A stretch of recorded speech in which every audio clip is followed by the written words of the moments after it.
Good Hello. morning. Hi. Good How- afternoon, America. Yeah. Do you like my background? I I just do like discovered your background. this. It Yeah, looks like Lapland. I know. That's the idea. Awesome. I love it.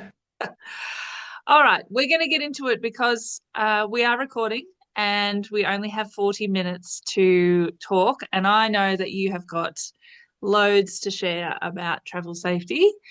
And I'm very excited to be talking to you about this. So, first of all, introduction. This is um, our eighth episode on the Lapland Lowdown. Actually, I think it's our ninth. I can't remember.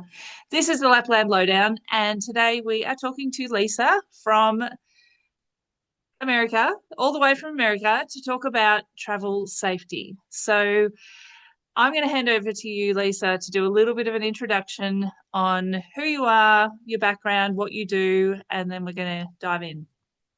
Perfect. Thank you. Okay. I'm Lisa from chasingmemories.co. You can find me on Instagram, or that's also conveniently my website. So I focus on educating my audience about passenger rights, how to navigate like travel mishaps, delays, cancellations, those sorts of things, travel insurance, and also one of the things I love, travel safety. So my goal overall is to help travelers feel confident and safe while they're traveling. And for me, this all started because this is what my dad did for me when I was a kid. My dad actually never even graduated high school, so he used to always tell us, I can't teach you book smarts, but I can teach you street smarts. And every trip we went on was like our training ground. Like everywhere we went, it was, hey, notice how that guy has his wallet like right there in his back pocket. That's not safe. Or he walked us through step by step constantly, where now that's just instantly Embedded. where my brain goes. So I hope to pass along his wealth of knowledge to my audience. That's very cool. I like Yeah. that. Yeah. And so, just for the audience, Lisa and I actually met in the US last year at a travel content creators retreat.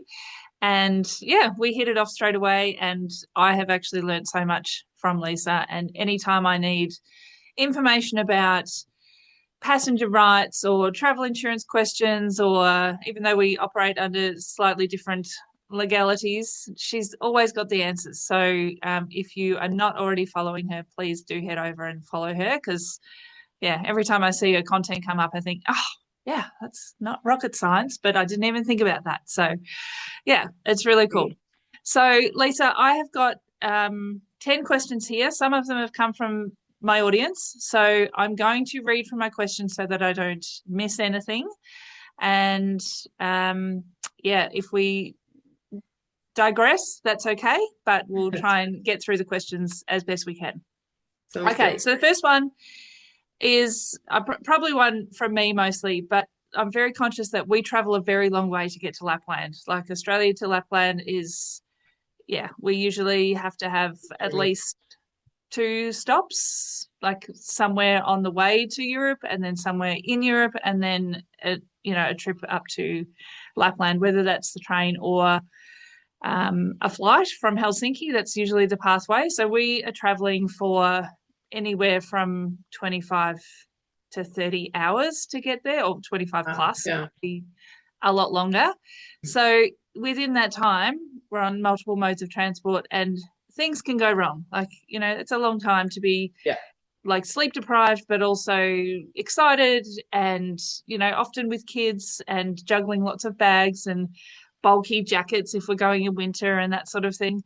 Um, so, yeah, there's lots of opportunities for things to go wrong. So, my question is what are some of the biggest travel mistakes people make on long haul journeys, especially in airport layovers? Okay, that's a great question. And I actually feel like you almost answered it for me because Okay. to me, the ultimate thing that keeps us from being safe is lack of awareness and lack of knowledge. And that awareness piece, I think people naturally think that airports are automatically safe. We go through metal detectors, they check to make sure we don't have anything that can put us in physical harm. but there's still things like theft. And what distracts us more than exhaustion, our children, long flights, and not having that like knowledge or understanding? And not a lot of people make journeys like that. Those are often once in a lifetime journeys. And so, whether it's a 2 hour journey or a 22-hour journey, the components are still the same. And we really just need to be aware and have that knowledge, which is what I hope to give to you guys today, that it's just little tweaks and being aware of your surroundings and not letting technology distract us. And even though our kids are going to distract us, there's small little tweaks that we can do to keep us from being an easy target. Because in all reality, every theft comes down to they're going to choose the easier target. Any safety situation, it's going to be the easy target. And while I don't feel like people often are in airports for planned theft, like no one buys a plane, well, maybe, but I doubt very many people are buying plane tickets to try and steal our belongings or our passport. What I think that is actually happening when there is theft in the airport, it's theft of opportunity. Some people just cannot resist, and when you put your wallet in that little thing to go through the conveyor belt or whatever that's called, Yeah, going through security, that's so easy to grab and tuck in somebody else's bag. And so if we just make these little tweaks to keep people from having these opportunities, then we have significantly increased our safety. And then in terms of like safety, in terms of like where we're at and making sure that we're personally safe, even if there's things that happen, then we having that knowledge automatically increase our safety as well. yeah, yeah. I was just thinking when you were talking about the security and the conveyor belt thingy, my uncle once put his, oh, just, did his thing, put his bags in, put his wallet, keys, whatever, into one of them, and they didn't come out the other end. Yeah. And yeah, like no car keys, no wallet, no phone. It was like the three big things that you need.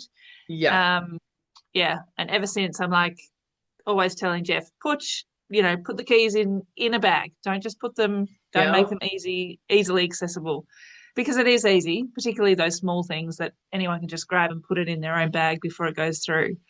So Yeah. yeah, it's And it's such an easy tweak for us to like pause right before going through security yeah, and do that check of like what's in my pockets and tuck it away in your bag before you get in the line before you get there. Yeah. versus doing it in the moment of like, oh shoot, I'm about ready to walk through. I got to do it now. Yeah. Yeah, absolutely. Yeah. Yep, there's lots to think about.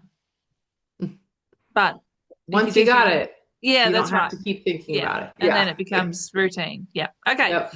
So on that, when it comes to keeping valuables safe, what are your best habits for airports, planes, and public transport?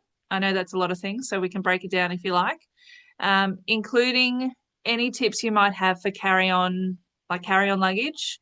And you may not know much about the Santa Claus Express sleeper train, but um, maybe I'll ask you about that at the end. So we'll leave that out Okay. for now. But Perfect. that's a big part of people's travel to Lapland. Probably half the Sure. people will travel by the overnight sleeper, and there are a variety of options in there. So yeah, well, I guess I'll touch on that. So one of the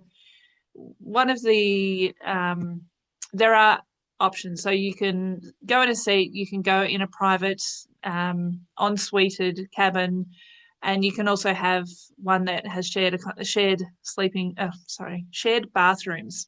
So that's the one that we went in, Okay. and we could lock it from inside, but you couldn't lock it from the outside. So when you wanted to go out Mm, to use the bathroom, your valuables were not actually securely locked. And yeah, I mean, it's good to okay if you've know. got somebody in there to look after things. That said, my somebody was my probably 8-year-old child who could have maybe got kidnapped, but I didn't really think about that at the time. Um, but yeah, like what are some of the things that we can do to protect ourselves in those situations? Because the reality is, and you see it all the time, people traveling on trains in Europe, and obviously this is about Lapland, and people do go beyond Lapland when they travel from Australia because it's such a long way. The number of times I see people having, luggage stolen from trains and that sort of thing. Sorry, I've completely digressed here and made this question a whole lot bigger than it No, that's started. okay. But it's I've all got kind of the same lots of thing. thoughts. Yeah. Yeah. No, Like I have what? lots of thoughts. Yeah. So Go for it. let's address the Santa Claus Express first, because I Yep. do think that that is an exciting component to Lapland travel. Like that's part of your whole experience. And if you are in a situation like you were explaining, where you do have a room that you're unable to lock it from the outside, then I think you did the perfect thing of keeping someone in there. If you do, however, want to all be out and you're not going to want to haul your luggage all around the train, the way that we pack from the get-go is all of our valuables and the things that like we need to protect the most stay in one backpack. And that goes on my husband's bag. Or his back. He knows he's the one in charge of that. And that contains all of our stuff. Now, if you're not paying attention, that could be dangerous information, because if that one bag goes, then everything goes. But we watch that bag like a hawk. We know that that is our like essential do not lose.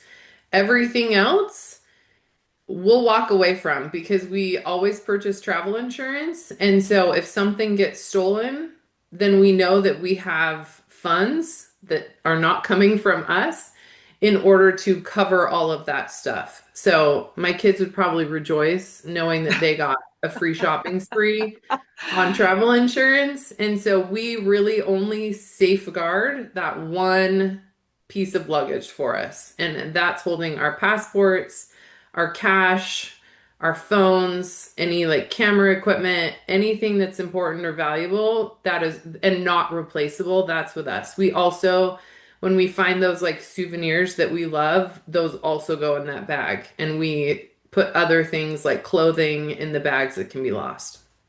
So, That is such a good way of thinking about it. And then yeah, you're really like if because I was actually thinking, I guess my kids were at an age where they could stay in the cabin and they could go independently to the toilet. But if you didn't have that, or if like in that, if your kids were younger and you had to take them to the bathroom, so you are leaving your cabin unattended, then yeah, you just need to grab a bag, like right. one small And know backpack. that like my whole like purpose is to not ever invoke fear, but to give knowledge, Yep. and know that like yeah, it might happen. You might have your remaining luggage stolen, and having those safeguards in place of having the travel insurance, knowing that like you value your time with your family. Like, I'm not sure how the Santa Claus Express works, but I'm guessing that they have like a car where you can go and get a meal together. Is Yeah. that Yeah. correct?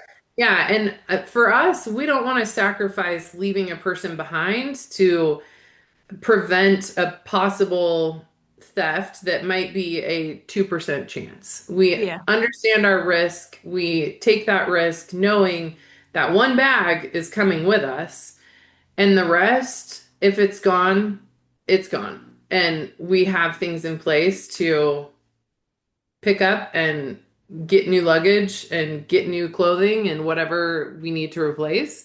Yeah. We have that option. Yeah. So, yeah, so on It's trains, you can annoying, do but that. it's not the end of the world. Right, right.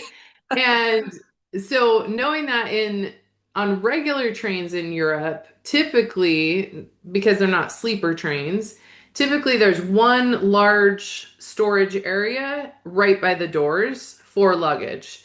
Now, when we're doing that train travel, then we have like a cable with a lock, and we wrap it around the pole that is like that whole area. There's always like a pole, and we wrap it around something so somebody can't just grab it and walk off the train, because the majority of theft on the train that's how that happens.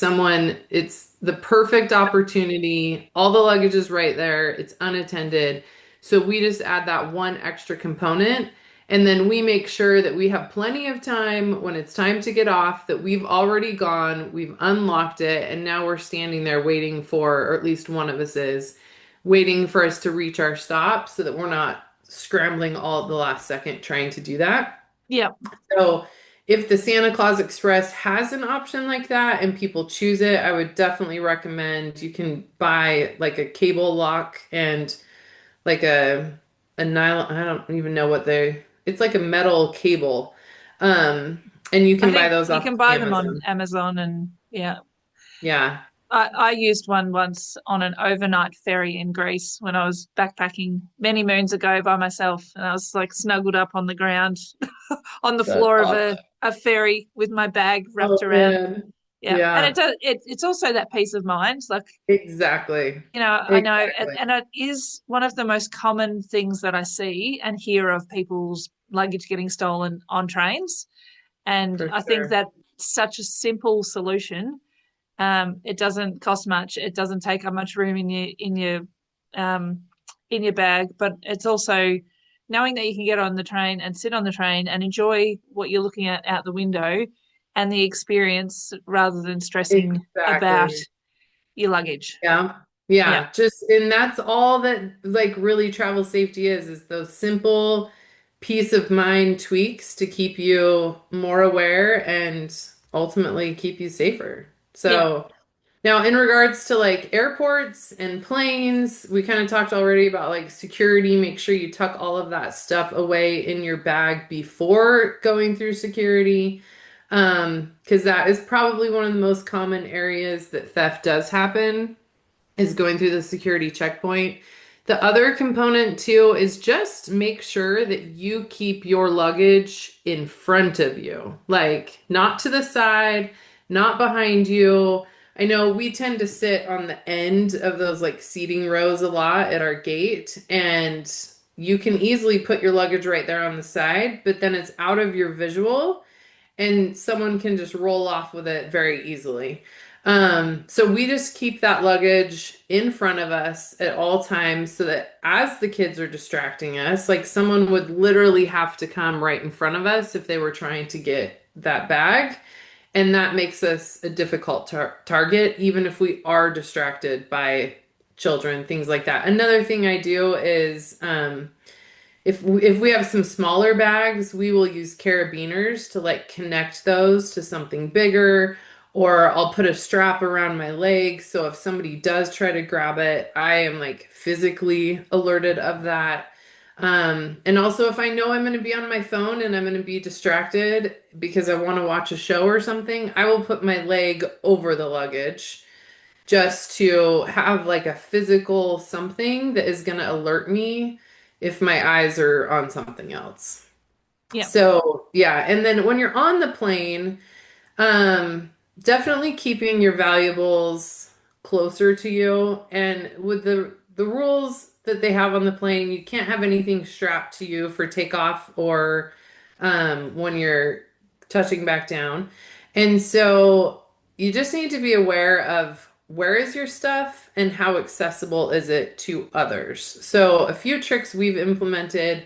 Instead of putting our luggage or whatever our carry-on is directly above us in that bin, we put it in the bin directly across from us because then if anyone's digging in the bin, we can instantly see what bag they're digging in. If they're straight above me, especially if you're sitting in the middle or the window, you can't see what bag they're digging in. Are they digging in mine or are they digging in theirs that's right next to mine? And so just keeping it across and there is no assigned bin space on any airline. I've had some rage in some of my Instagram reels over that. There is no assigned bin space, I promise you. And just keeping it across, just it's again one of those simple little tricks. Another thing, my favorite travel wallet is this. This thing can hold like 5 or 6 cards plus cash with no problem. And obviously my wallet is one of the things I'm going to protect the most. And so as a woman, I will secretly tell you, I stash this in my bra. And I keep it in my bra and it's small and compact enough that nobody sees it. I don't even feel it really. I'm not even well endowed. But it just is like I always know I'm not getting pickpocketed there. So my wallet is always on me, and that's an easy one. The other thing on the plane you need to think about is that when you're placing something in that seat in front of you, like underneath, the people in front of you actually have access to that because it's right at their feet. It's right underneath them. And so just be mindful of that. Like, don't put your purse that's unzipped, like right there, because that's easy for someone to grab. And here's the thing, the majority of the time, when there is theft on an airplane, it's not discovered until you're off the airplane. And at that point, it's too late. Like, Yep. your stuff is gone. Yeah. So just being mindful of where you're putting it and how easy is it for someone to access that it can make a huge difference in not making you an easy target. And passports are another thing. Like, so because we're traveling with a family of five, this is our passport like wallet, whatever you call it. And it's got all of our stuff in it. It's got all of our passports. It's got our cash in euros. It's got all sorts of different stuff in there. And so this is not something that I'm going to be holding all of the time, but it is something that we're going to definitely be mindful of where is it and what kind of access do you have for it. Some people also will like use little locks for their luggage up above. If you do that, just make sure that you have everything that you're going to want on the plane, easily accessible so that you can just have a little lock on your luggage and then leave it. And then you don't have to worry about it anymore. So I think that covers. So we got airports, planes, Yep. trains. Fine. Yep. Yeah. And public transport, but same sort of Yeah. thing. Yeah. Yeah. Yeah. Same things with, yeah, just those small little tweaks. Yeah. Cool. That's yeah, I think I the one about putting your carry-on opposite you, I think that's something that yeah, a lot of people don't consider. And I use a lock on my bag, so I've never really thought about that. But I guess one question for you, do you ever have people that get antsy about the fact that you're doing that, just out of interest? I mean, I've been traveling since I was a small kid. I've never heard anyone complain. Hmm, And it good. hasn't been until Instagram that people have said, you have an assigned bin space. You can't put it there. But if I've been on so many flights that they're announcing like, hey, we're getting low on bin space, so Yeah, put it in the first spot you can find. And yeah, sometimes too, you do have to do that. And so you might be sitting at the back of the plane, but your luggage has to be at the front of the plane. So that's where having like the lock gives that ultimate peace of mind because you know that even if someone tried, they're not getting into your stuff. yeah. And you see that more and more these days. I don't know whether Yeah. the the bin space has got smaller or luggage has got bigger, but I just think it's that the frequently, baggage fee has gotten bigger. It's so expensive to yeah, check bags, especially for a family, that it's kind of resorted to a lot of us have to do carry on so that to make it possible. yeah, so we can afford it. Yeah, yeah, Yeah. yeah, yeah. I feel like every flight I've been on recently, people are having to put luggage all over the place, which is annoying for them during the flight, but it's also very Right. annoying when your luggage is back there and you're going that way to get out. Right. Oh, yeah. Exactly. Very, you Exactly. can see the frustration on people's faces. Yep. Exactly. Yeah. Yeah. Okay, so moving on, because I'm conscious of the time and we've done Yes. question two. Oh, yes. All right, Well, so Finland is one of the safest countries in the world, but why is it still important for travelers to stay aware and practice basic safety habits once they arrive? so I think, yes, Finland is absolutely safe. And I think the biggest part to travel safety is you need these routines to be muscle memory.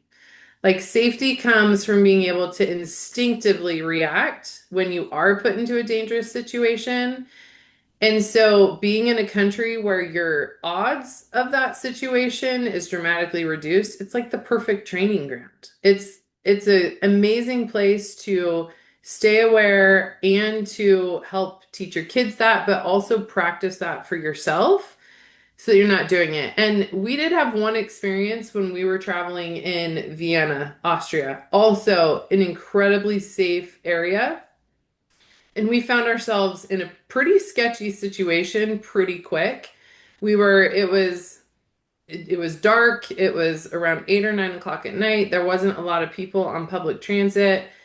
We had just barely missed the subway that we were looking for. And so we were stuck in this kind of remote area for a while, waiting for the next train to come. And along comes a guy that was possibly intoxicated but I got that instant gut feeling that like we were in danger. And that is another travel safety tip for sure. If you ever get that feeling, you need to listen. Like you need to listen to that and you need to trust that. And my husband was actually in the middle of like a work emergency. So he was on his phone and he was sitting there distracted. He had our son, who was like 3 at the time, strapped to his back. There's our 2 girls, and I'm quickly realizing I'm the only one paying attention here. Like, and I'm the only one seeing this guy, and I think this guy is seeing our distraction. And I thankfully was able to keep our family safe because all of my muscle memory instincts just kicked right in. I instantly did all my tricks that my dad's taught me since I was a kid. And I was the one that had to like get up, and it got to the point because I kept trying to stare the guy down. I moved myself so that my kids were on the other side of me so that I was in between this man and my kids. Like I was doing all the tactics. I was trying to get my husband's attention to get off his phone, but he was stuck in his work emergency, which happens. That happens. Um, but yeah, I got to the point that I had to like get big and kind of like charge in and be like, what? And get in this, and then instantly he like literally like jumped and then he turned around and he beelined out of there. Like he clearly was not there for the train. He was not there for good intent. But because those like things were in my muscle memory, we were safe. And I Yeah, wasn't panicking. Well, I was in my brain, I was panicking. But yeah, you would not see from the outside that I had that fear. yeah, So yeah. yeah, yeah. It's important to be aware wherever you are. Yeah, Yeah, exactly. absolutely. Okay, thank you. That's a good example of, yeah, why we need to stay vigilant regardless of where we are, regardless of how Yeah. safe somewhere is. I mean, I think you could sort of say the same about, where you are, where you live, and you can be as safe as you can be until you're not. Right. Yeah. And Yeah. you always know what you're doing, but you don't necessarily know what everyone else is doing around you. So, Right. And again, I don't want to invoke fear in anyone and know that like initially that like experience shook me, but just for a second because I realized like, hey, all these things I've learned, they worked. They kicked in. yeah, And it worked. And absolutely. I felt confident continuing on because I didn't need to be rattled by the fact that that had just happened because I knew that I had safeguards in place and we were in a safe place and the odds of that happening Yeah, again that's are right. great. Yeah. Yeah. Yeah. Yep, absolutely. Okay, so should something go wrong? Because occasionally things do go wrong, and whether it's something being stolen or an accident or an injury, um, I I like to go somewhat prepared. I'm probably never as prepared as I should be, but I like to have an idea of at least what emergency number I need to call if there's a car accident or something like that, or if Yeah. I've got if we've hired a car, then we have that emergency roadside assistance number and that sort of thing. Um, Also, I guess when we're talking about traveling to Lapland, we're talking about going to a country where we don't speak the language. Like I don't know Correct. any Yeah. schools in Australia who are teaching Finnish as a language. So, just having a bit Right. of awareness of, I guess, emergency contacts, I think is important. going into a country. Um, but I guess what emergency contacts would you suggest that people have going into a trip like this? And should they have it saved on their phone, or yeah, what are your Yeah, recommendations? absolutely. It's funny that you say that because our very first international trip as a family was to London, and thank goodness we were speaking the same language. But my daughter on the second day fell at the park and broke her arm. And literally the first thought that went through my head was, I don't know how to call 911. I just know it's not 911. I knew that the US emergency number was not going to work in London.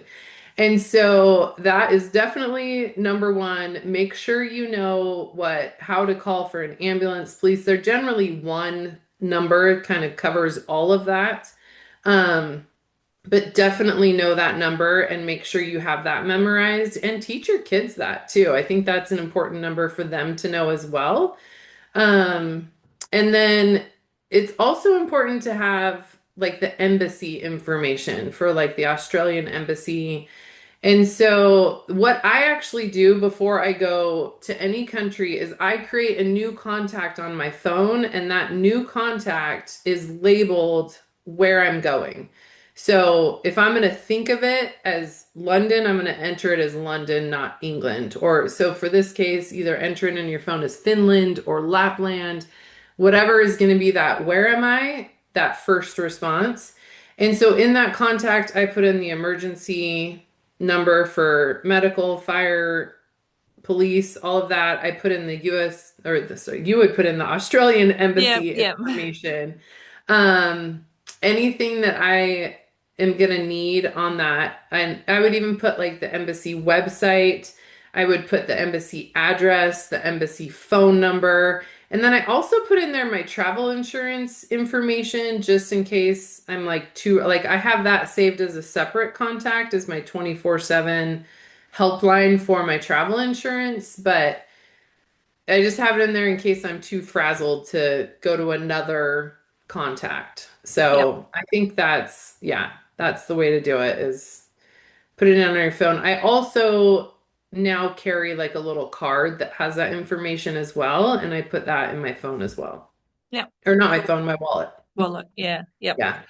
And I was just listening, thinking, I wonder if I've got all those contacts because I have created a downloadable emergency contact resource for Perfect. as part of the Lapland Lowdown membership. And I'm pretty sure I've got all those contacts, but I'm going to go back and make sure that I have. Yeah. That's good. Okay. Yeah. We don't have much longer. We've only got 5 minutes, Okay. and I've got two Oh questions gosh. for you. Okay. I Okay, can so flip. about like you're talking about saving things in your phone, saving phone numbers and that sort of thing. So being able to be connected to be able to make phone calls is a big thing these days. Um, Talk to me about phone safety and what do we need to have in place to ensure that we're able to make those phone calls when we need to. You need to make sure you understand how your phone works in another country and have that going like from the moment you get off the plane, whether that's an eSIM or using your cell phone provider, just making sure that your phone is going to behave perfectly, like as normal, I think is important. When we were in London, we had a complicated system because we didn't, and I just, in the end, I had to turn off my complicated system and just take whatever data roaming charges I was going to get charged. So I think just knowing how your phone is going to work and then also making sure that you have somebody back home that has your important information. So if your phone gets stolen or, something, or share that contact with whoever you're traveling with so that if one phone goes down, there's a backup phone with that information. Yeah, yeah, absolutely. We don't go anywhere without an eSIM these days for that reason. Just Yeah. yeah, it's it's much it's much more affordable than our using our mobile data Yeah, from home. Okay, absolutely. this could be my last question because I know you're really passionate about this, but for families who are traveling to Lapland, and you did touch on this, but for families traveling, what are the most effective ways you can teach kids to travel safely and be safe in busy, crowded places. Because I know there's lots of hotspots in Lapland where there's lots of people.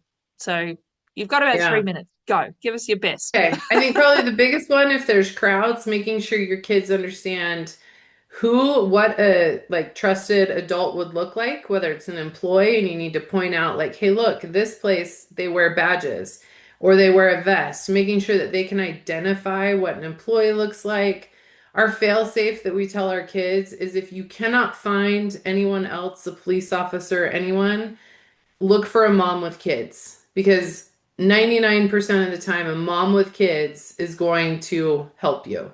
But just talking your kids through that stuff and letting them know that, like, hey, we have a backup plan. Make sure they know your phone number.